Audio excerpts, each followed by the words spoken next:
शिक्षा के क्षेत्र में बड़ा नाम आगरा वनस्थली विद्यालय मिड फ्री ग्रुप दे रहा है उचित सुविधाओं के साथ गुणवत्ता पूर्वक शिक्षा।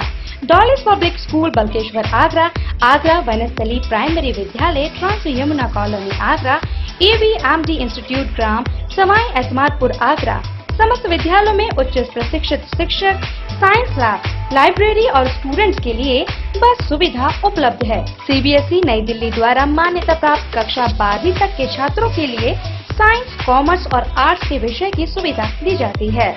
पढ़ेगा देश तो बढ़ेगा देश की सोच के तहत मिड फ्री ग्रुप के विद्यालय आपके नौनिहालों का भविष्य संवारने का काम कर रहे हैं। प्रवेश प्रारंभ। अपने बच्चों के उज्जवल भविष्य के लिए संपर्क कीजिए। मोबाइल नंबर 9897189067 व 9412395795। दुनिया में साहित्य के सबसे बड़े पुरस्कार इंटरनेशनल बुकर प्राइज 2022 की विजेता और हिंदी कथा आकाश की नक्षत्र गीतांजलि का 30 जुलाई को आगरा में जोरदार स्वागत सम्मान किया जाएगा। साहित्य की किसी अंतर्राष्ट्रीय हस्ती के सम्मान में आगरा के अनूठे सांस्कृतिक कार्यक्रम का आयोजन सांस्कृतिक संस्था रंगलीला और आगरा थिएटर क्लब के तत्वाधान में किया जाएगा। इंटरनेशनल बुकर प्राइज विजेता गीतांजलि के सम्मान में आयोजित कार्यक्रम का पोस्टर विमोचन कर जानकारी दी। देखिए, जैसा कि इस बात को मैं मानती हूँ कि कहानी या अफसाना लिखना ये बज़ाहिर लगता है कि बहुत आसान है, मगर ये आसान बिल्कुल नहीं है। अगर हम पुरानी कहानियों की बात करें तो डॉक्टर रशीद जहाँ का नाम जाहिर है कि हो सकता है आप लोगों ने सुना हो।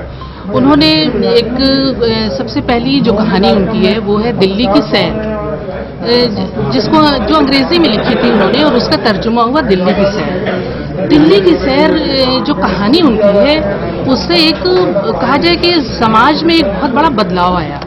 दिल्ली की सैर सिर्फ 2 लाइन में आपको बताना चाहूँगी कि एक खातून जो बुरक़े में है और वो उनके शौहर जो हैं उनको दिल्ली की सैर के ले जाते हैं और पहली बार उन्होंने ट्रेन में बैठकर सफ़र किया और वो फिर जब लौट कर अपने घर आती हैं तो उनके घर पे भीड़ लग जाती है। लोग आकर पूछती हैं कि अरे भाई ये तो बताओ कि दिल्ली तुम गई, कैसे गई, ट्रेन कैसी थी, प्लेटफॉर्म क्या होता है, पटरी क्या होती है, मतलब बिल्कुल एक अजूबा सा था वो ज़माना। वहाँ से बहुत ज़्यादा कहा जाए तब्दीली, चेंजेस पैदा हुए। तो ये एक कहानी ही है।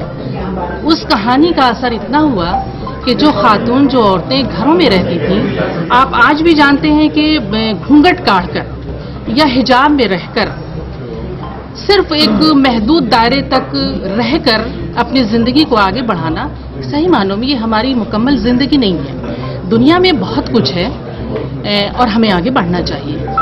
गीतांजलि श्री की जो बात है वो उन्हें इंटरनेशनल बुकर अवार्ड यूं ही नहीं मिल गया है।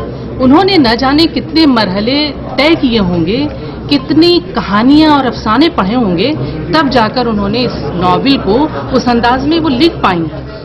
दूसरी बात, जितने भी मशहूर अफसाना निगार उर्दू में हुए हैं, कुरतुलैन हैदर की बात करें, डॉक्टर रशीद जहाँ की बात करें और इस्मत चगताई जो गरम हवा जो फिल्म बनी थी उसमें उन्होंने काम किया है।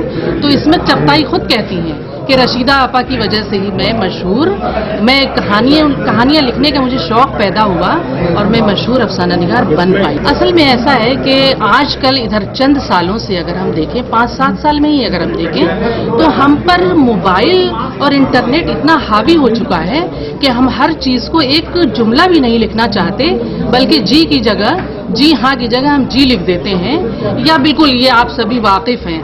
तो होता क्या है कि इतने शॉर्टकट हम रास्ते इस्तेमाल कर रहे हैं, तो हम जुमले और इस तरह के अल्फाज जैसे फड़फड़ाना या चिड़ियों का बैठना और घोंसले, ये तमाम अल्फाज जो हमेशा रहेंगे, हम उससे बिल्कुल कहा जाए कि गैर मानूस होते चले जा रहे हैं।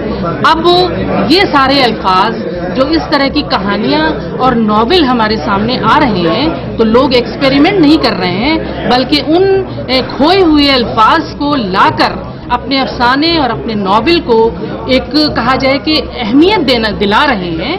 क्योंकि वो अल्फाज, वो चीज़ें, वो तमाम चीज़ें जो हम इस्तेमाल किया करते थे, आज भी आप देखिए, आप आगरे में ही देखिए कि जगह जगह पेड़ों पर हमें पानी लटके हुए या वहाँ पर दाने पड़े होते हैं। ये चीजें हर घर में हुआ करती थी। अब आप लोग बताएं कि क्या घर में हम दाने डालते हैं? हम फ्लैट सिस्टम में रहते हैं, हमारे पास कोई खुली हवा नहीं होती, तो वो चिड़ियां, वो कौवे, आज हम तरस रहे हैं। हम अपने बच्चों को नहीं बता पाएंगे कि कौवे जो सदा लगाते थे आंगन में आकर, और हम ये कहते थे कि कोई मेहमान आने वाला है, तो यहाँ तो मेहमान से ही लोग घबराते हैं, तो कौवे भी गायब हो गए। ये चीजें दोबारा लौटकर फिर आएंगी। मैं अनिल शुक्ला, रंगलीला का संस्थापक निदेशक। आगरा लंबे समय से साहित्यकारों की और साहित्य की बड़ी जननी रही है, तो बड़े बड़े सांस्कृतिक और साहित्य इवेंट्स होते रहे हैं, लेकिन हाल के सालों में इसमें कुछ ठहराव आया था। उसको तोड़ने वाला ये कार्यक्रम है जो 30 जुलाई को होने जा रहा है, जिसमें इंटरनेशनल बुकर प्राइज के 2022 के विनर गीतांजलि श्री आ रही हैं और आगरा की तरफ से उनका नागरिक सम्मान होगा। उत्तर प्रदेश का ये पहला इस किस्म का कार्यक्रम है, नागरिक सम्मान है, जो उनकी उत्तर प्रदेश की अपनी संतान को दिया जाएगा।